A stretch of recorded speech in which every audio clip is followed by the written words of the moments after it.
My Spotlight series of interviews continues here in Sayulita, and this is one I've been looking forward to doing for quite a while now. I met Hannah here. This is Hannah. Hi. And she is an immensely talented rock star that I've met here in Sayulita. And we met about a week ago or something, and I threw out the idea to her of interviewing her, and we've kind of been playing phone tag and chasing each other around. So I'm totally excited to get to talk to her because, I mean, she is super awesome. I'll tell you later how you can find her online, but and if you get the chance to see her, if you come to Sayulita, this is where she lives right now. You've got to go to one of her shows.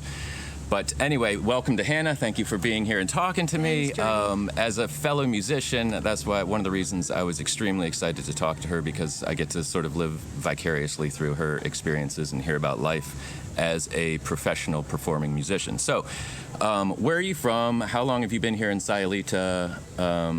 What's happening right now? So I'm originally from Minneapolis, Minnesota, and I've been playing music a long time, like over 20 years. But after I made my album, I hit a crossroads, so I was like, well, Sayulita, I know I like that place, and I came here. We're actually sitting in the garden of the first place I lived. I came here for yoga teacher training, and then I just got this intuitive feeling to not take my flight back, and literally 2 weeks later, the pandemic happened. So I rode out the pandemic experience in this town, and through that process I was able to integrate with the community here and start moving. Was it just empty here during the pandemic? I mean, it was very quiet. And they like posted up at the different entrances, like if you wanted to stay, you could stay and ride it out, or if you left, you were not allowed back in. So it was a very like shut down, quarantine-y situation. But so she's from Minneapolis. She lives here in Sayulita. So you've been here for 3 years now? 3 years, since January 2020. She's out performing right now, I think 4 or 5 nights a week. 3 or 4 nights, sometimes 5 nights a week, yeah. I met her at a bar on the north side called the Tropical House, and I'm hoping to have an interview with the owner of the Tropical House, an incredible sort of larger-than-life figure, so you may learn more about the Tropical House. But she performs there. I saw her whole band last night, so she does solo shows and full band shows, and her solo shows happen more frequently than her whole band shows, and last night was the once-a-week opportunity to see her full band at a club here, and it was fantastic.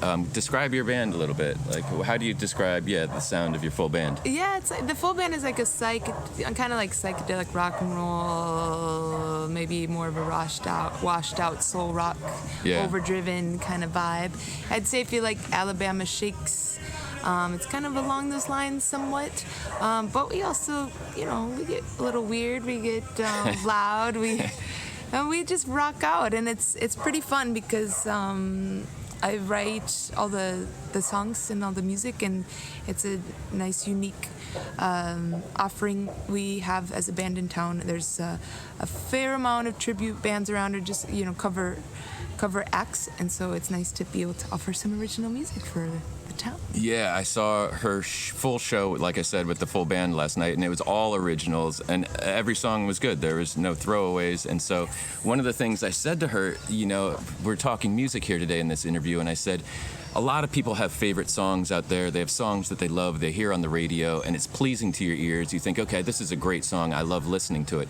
But the flip side of that I don't know if everyone takes the time to think about, maybe it's more from a musician's perspective, is that didn't just fall out of the sky fully formed and is pleasing to the ears. Someone had to create that, out of their heart and soul and mind. And so when you hear someone play an entire show of all originals and all of the songs are good, you start thinking, wow, that is incredible. There is someone who is talented, who is deep, who has, what's your approach to songwriting? How long is it taking you to write this whole catalog of songs? How does that work? Every song is so different. Like, some will be years of revisiting and labor laboring over it until it feels right. Some just literally come out fully fledged within a matter of hours. And everyone is so different. It definitely is a process where I am paying attention to this kind of feeling like, oh, I think a song might be coming out, or I need to go and find a guitar because there might be something coming out right now. And 9 times out of 10, when I pay attention to that, there is something there. Even if it's just like a little riff or an idea that, again, becomes something I work on for a very long time, or sometimes it's just like magic. Completely. Do most of your songs start with the lyrics or start with the music? I'd say usually with a guitar riff. Oh, cool. Or a chord progression, guitar riff, kind of melodic line. And then you start humming lyrics, a melody, and then lyrics fall into place. And then the lyrics fall into place.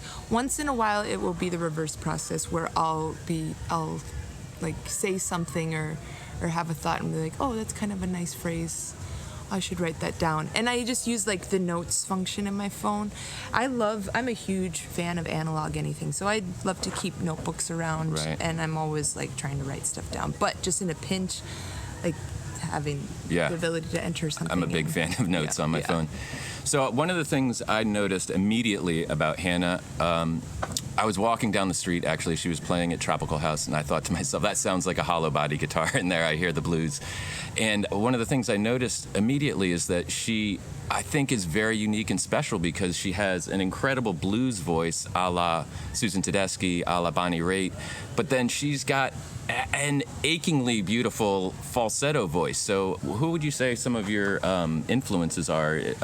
Do you compare your music to anyone else, or how? I say the blues, like she said, maybe psychedelic blues, rock, soul, R&B. Yeah. I struggle to think of someone else that I could compare her voice to, but who are some of your influences? Well, Bonnie Raitt, actually, it's great you mentioned that. She is a tremendous influence and icon for me. Sure. Beyond the fact that she's another redhead guitar player. Right. But just monumental songwriter and performer as well. But I grew up listening to a ton of jazz. Cool, and I cool. really... She likes the major seventh chords. Oh, yeah. I just, for me, if I had to choose one type of music for the rest of my life, it would totally be the umbrella of jazz. As far as vocalists go, I super love Sarah Vaughan, Etta James, Dinah Washington, Aretha Franklin, of course. I also am like a huge... In terms of like some more rock and roll aesthetic, there's a band called Heartless Bastards from originally Cincinnati, but I think they're based out of Austin now. But the lead songwriter and performer, her name is Erica Winterstrom, and she went off on to do a solo project for a little while. But her group, Heartless Bastards, for me is extremely inspirational. Very anthemic music. I know of them, but I don't know them well, so I will have to dive more into that. Their catalog is absolutely amazing. So I've spoken with Hannah. As I said, it's fun for me to get to live vicariously through her experience, and I've actually helped her load in and load out a couple times because I just love being around the music and the gear and everything. What are some of the pros and cons of being a professional musician out there doing it every day? Folks, she has like hundreds of pounds of gear that she lugs around. I mean, she has an amp that I can barely lift, and I don't have any idea how she does it, but she does it. She's out there doing it every day. So what are some of the pros and cons of being a pro musician out there doing it every day? I mean, if there's ever was a hustle and a grind, this is certainly it, you know. We're talking like doing the songwriting, finding places, time for inspiration and all of that is one thing alone. Right. Then you've got rehearsals with yourself to be prepared for rehearsals with the band. Then you have all the marketing and promotions that need to take place. Then you've got just the logistics of loading up your vehicle, loading into the venue, dialing in the sound, playing the show, being social and interacting with people before, during, and after. Right, and not to mention she doesn't get home until wee hours of the morning, and then you gotta repeat and find time to be inspired and do all of that stuff. It's a lot. It's a huge grind, and honestly, I don't even know how I keep up this amount of energy expenditure, to be honest with you.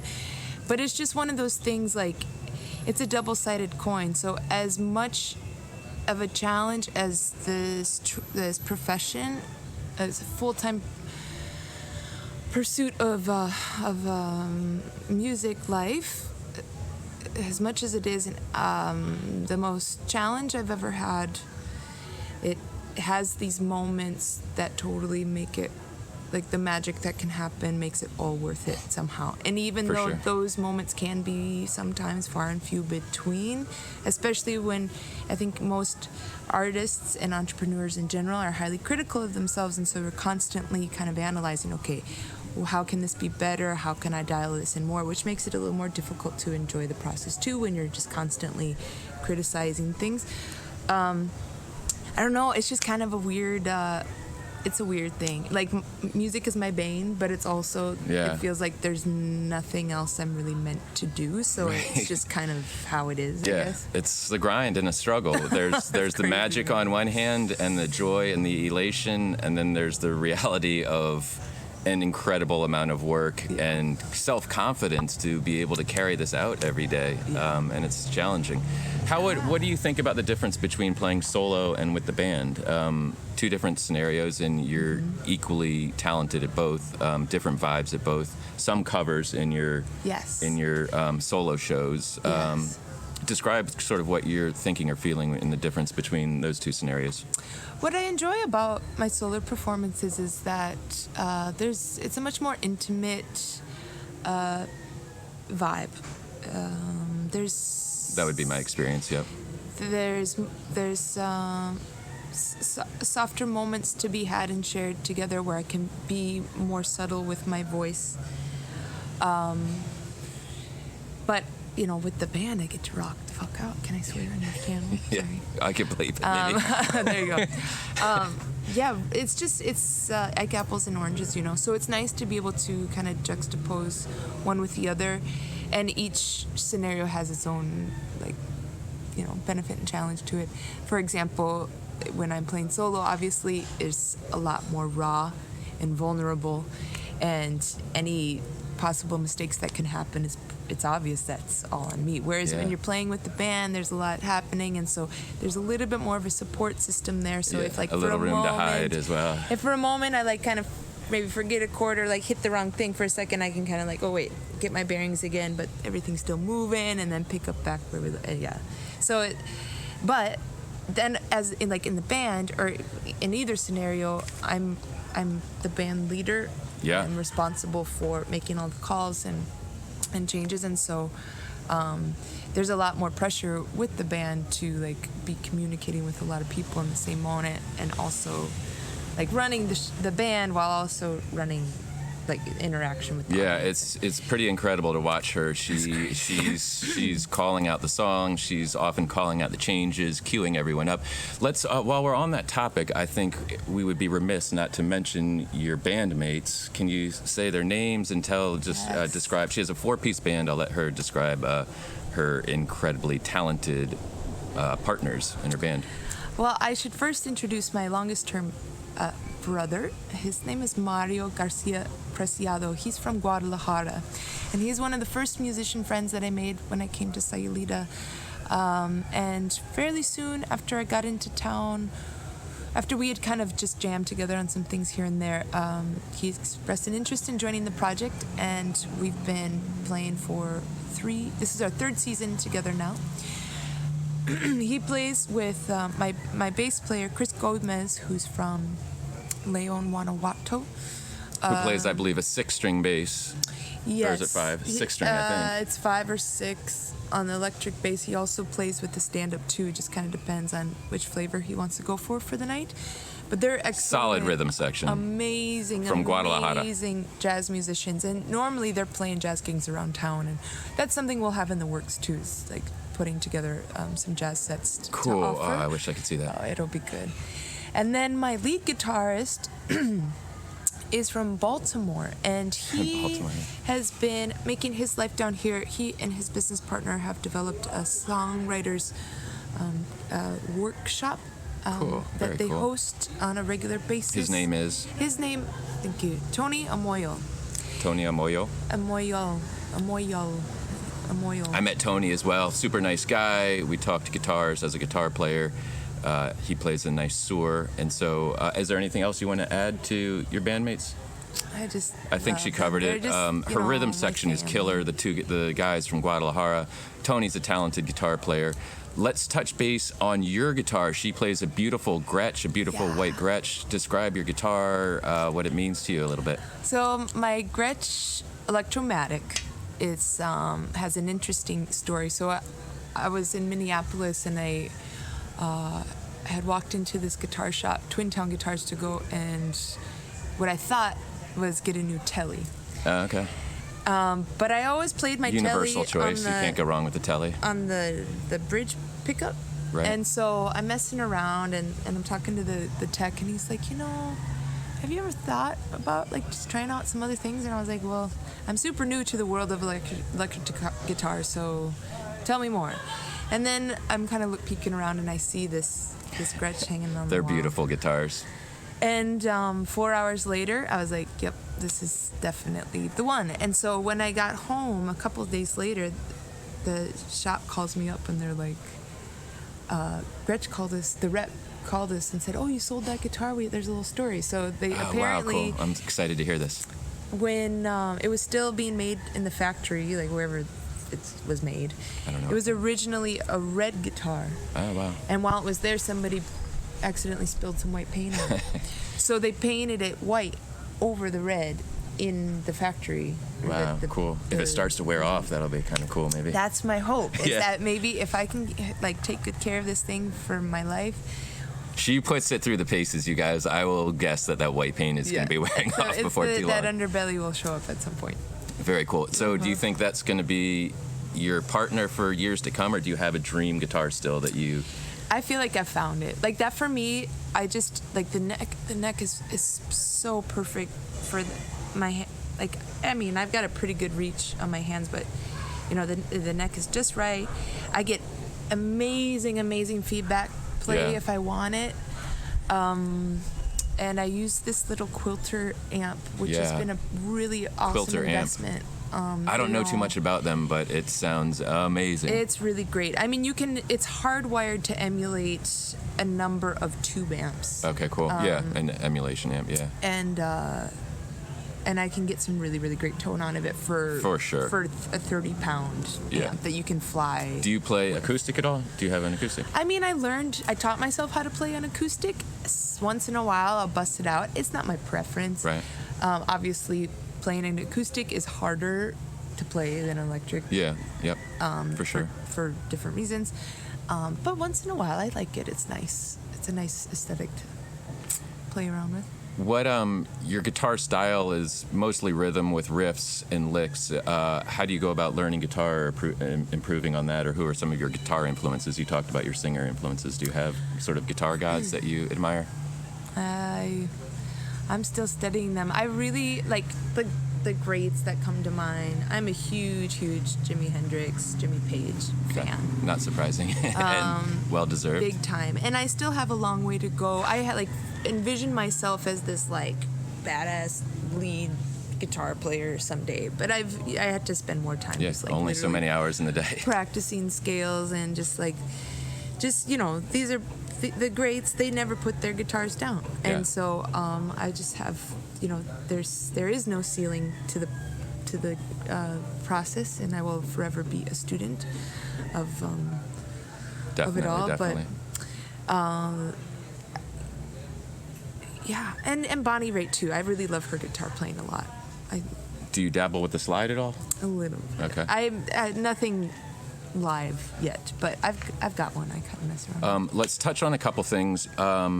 You have an album out. Yes. Available on all streaming platforms or what? Yes, all streaming platforms. You can even find it here on YouTube. And it's under the band name or yourself? What is the name that people can locate you for? Holy Hannah. Holy Hannah. And that's Hannah. It's a palindrome, so. With two N's. With two N's, two H's, two A's. HOLYHANNAH. You got it. And you're on Instagram as well. People can follow you and find you on Instagram. Yes. Holy Hannah Club, I believe. Holy Hannah Club is the Instagram handle, and you can find us on Facebook too. and I've got somewhat of a similar kind of like road thing happening. So, I mean, I drove down here to Mexico. It was about a 10-day trip. And I will likely keep on kind of wandering around. So if you want to follow those journeys as well. Yeah, she's an amazing individual, immensely talented, immensely interesting, and I feel lucky and privileged to have met her. So what's next? You may travel. You're in Sayulita for a while now. Yeah. For a while longer, and your mind is open to other possibilities. Yeah. So my dream curation of an existence, basically, is to have a couple of home bases that I know I have communities to be a part of around the world, and from there operate from and kind of work a world music circuit. I think that sounds smart. Yeah, very cool. I'm in the process of establishing those circuits, basically. I have an immediate goal of getting over to Europe for the first time finally this summer and fall. And Mexico is an absolutely gorgeous, amazing country, specifically because of the people. They're so open and kind, welcoming, and warm, and just like amazing, positive. Common theme in all of my videos. Yeah. So if you're watching my videos, you've heard that from me. Man. So for the moment, I'm trying to commit. I'm not trying. I am committing to Mexico as one of my home bases, and then using this opportunity of living in Sayulita to refine my craft, refine the project, and my performance skills, and then continue to take it on the road. And it's a tough lifestyle, but being in Sayulita, I would think, has got to be a decent source, a pretty solid source of inspiration and good vibes. I mean, as she just said, everyone's so kind and welcoming, so it's tough to be in a bad mood in Sayulita.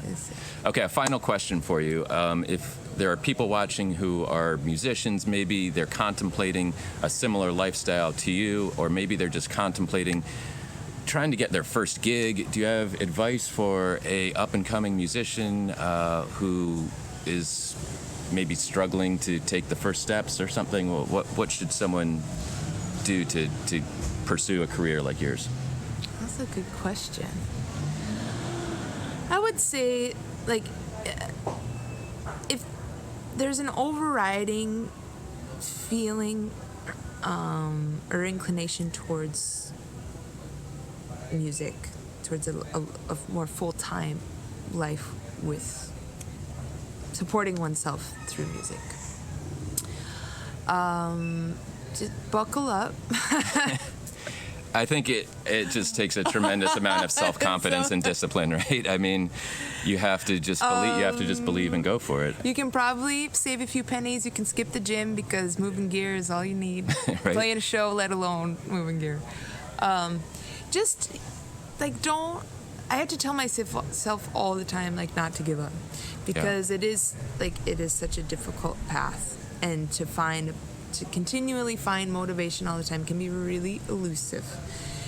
But how I figure is, like, I didn't really come to this world to do anything else, so I might as well just, like, totally surrender to it. You may not have chosen this path. The path chose you. Yeah, I kind of like that. Yeah. So it's definitely being it's beyond a surrender. It's like being accountable to almost this duty or responsibility to share, because what do they say, like, it's a gift or a talent is like the thing that you're in turn also supposed to give, your purpose. So just hang in there, don't give up, never stop giving up, and just do it. Just do it. It's better, even if it's really hard, it's better than wondering, like, oh, what would happen? What happened had I not just gone for it? And that kind of drives me a lot. Is like, okay, on my deathbed, whenever that might be, will I be happier, like, having really struggled and just to, like, make this passion my full-time commitment, or would I be remiss to have been like, oh, yeah, I didn't. I just kept bartending. Regrets. Bartending in florists. I mean, I love those jobs too, but it's time to. it's passion. It's all about following your passion and your purpose and your meaning. So we are going to wrap up here. It's been a great pleasure, honor for me to get to talk to Hannah. I'm a huge fan, so please check out her music online. You're going to get to see some of her performance in this video, so I hope you enjoy it. And thank you, Hannah, for talking to me. Thanks, Geordie. And So cool. Best of luck to you out there. Right back at you, brother. All right. Cool. Cheers. Salud.